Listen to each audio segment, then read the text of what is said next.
Jonathan drove slowly through the dusty Arizona roads, the boy sitting quietly in the passenger seat, still clutching the blanket he had been hiding under. The sky outside shifted from bright gold to evening orange, and Jonathan felt an unfamiliar heaviness in his chest. He had handled multi-million-dollar deals, built stores across multiple states, and solved problems that would overwhelm most people, but nothing had ever made him feel as responsible as he did for this one small child. Every few minutes, he glanced over, hoping to see some sign of comfort on the boy's face, but the child remained silent. When they finally reached the reservation, Jonathan stepped out and looked around. The land was wide, calm, and beautiful, but it carried a quiet sadness of being forgotten. Several small houses stood far apart, many worn by time and weather. As they approached the boy's home, Jonathan noticed two elderly women outside, trying to sort through a nearly empty basket of supplies. Their faces lit up in shock when they saw the boy step out of the car. Before they could even speak, Jonathan began unloading grocery bags from his trunk: bread, rice, milk, canned soup, fruit, and a few treats he thought the boy might enjoy. Both women stared at the food with disbelief and relief. The boy's mother emerged from inside the house, her eyes red from worry. When she saw her son safe, a shaking breath left her. She rushed forward, hugging him tightly as if afraid he might disappear again.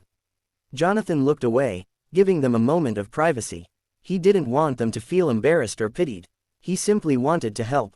When the mother finally turned toward him, she struggled to find words, her voice unsteady. Jonathan gently reassured her that the boy was safe and had eaten, and he apologized for the fear she must have felt. She thanked him repeatedly, her gratitude quiet but sincere. Inside the home, the situation was even clearer. Their refrigerator held only a few items, and the shelves were nearly empty. Jonathan realized that the family's situation wasn't temporary, it was ongoing, likely happening to many other families in the area as well. He asked a few careful questions, trying not to intrude, and learned that transportation issues, long distances, and financial struggles often left them without access to basic food. Jobs were scarce, and support didn't always reach the reservation on time. Listening to their story, Jonathan felt a deep frustration at how easily people slipped through the cracks without anyone noticing. On the drive back to his hotel, Jonathan couldn't shake the images from his mind: the boy hiding in the storage room, the grandmother's thin hands holding the grocery bags, the mother's trembling relief. He had always believed he was a responsible leader, that his company provided value to the communities it served. But now he saw a truth that didn't appear in reports, charts, or board meetings. Some communities were invisible within the system. Some people were struggling quietly, with no one checking on them. And he realized that his position gave him the power to change that, if he chose to. Later that night, as he sat in his quiet hotel room, Jonathan opened his notebook and began writing ideas, real, practical changes his company could make. Food delivery programs to distant communities. Discounts for families with limited access. A partnership with tribal councils to understand specific needs. Mobile grocery buses that traveled to reservations weekly. Emergency supply kits stored at local branches. The more he wrote, the more determined he became. This wasn't charity or publicity.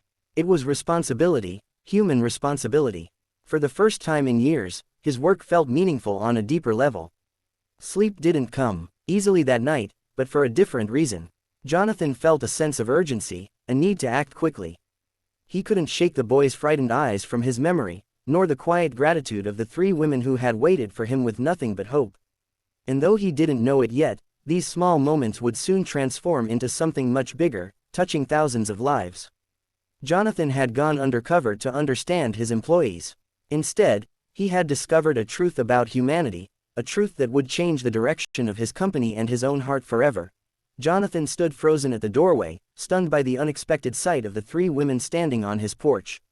For a moment, he forgot to breathe. The morning sun cast a warm glow behind them, turning their traditional clothing into a blend of soft colors and shadows. They had walked, driven, and borrowed rides just to come to him. The boy, now looking healthier and cleaner, stepped slightly forward, his small smile filled with a trust Jonathan wasn't sure he deserved. The scene felt so pure, so human, that Jonathan felt something inside him shift in a way he couldn't describe. As they stepped inside, the air in his home changed, growing heavier with emotion, yet somehow warm and peaceful. The grandmother offered him the woven bracelet first, her hands trembling.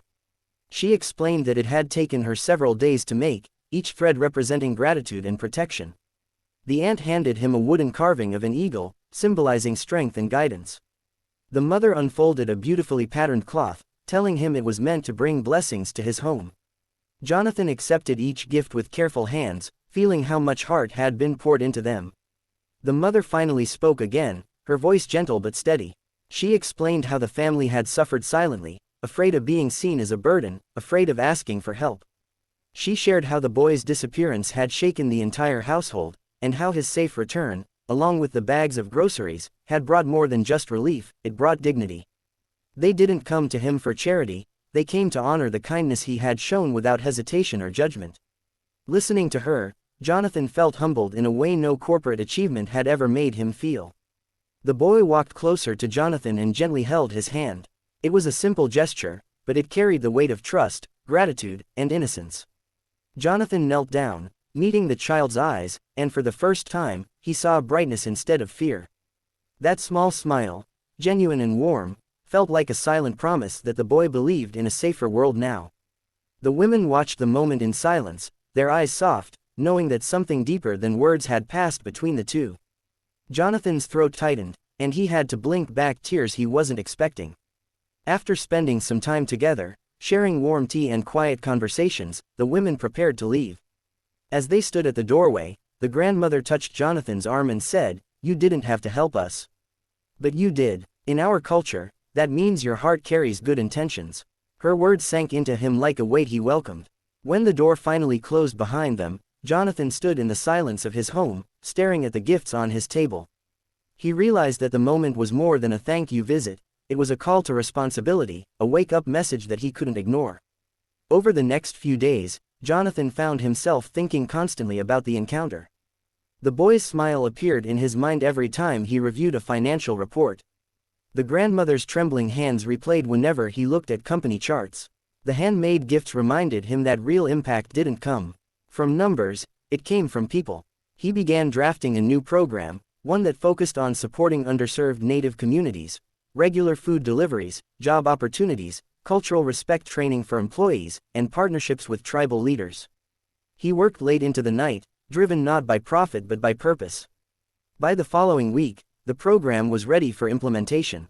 Jonathan announced it at a company meeting, his voice steadier than usual. There were no flashy presentations, no corporate slogans, just a simple explanation of the truth he had witnessed and the responsibility he felt. And as he spoke, he realized that success had taken on a new meaning. It wasn't about expanding stores or increasing revenue. It was about ensuring that no child went hungry in a back room, scared and alone. It was about using his influence to reach those who were often unseen. What started as an undercover visit had transformed into a mission, and a transformation of his own heart.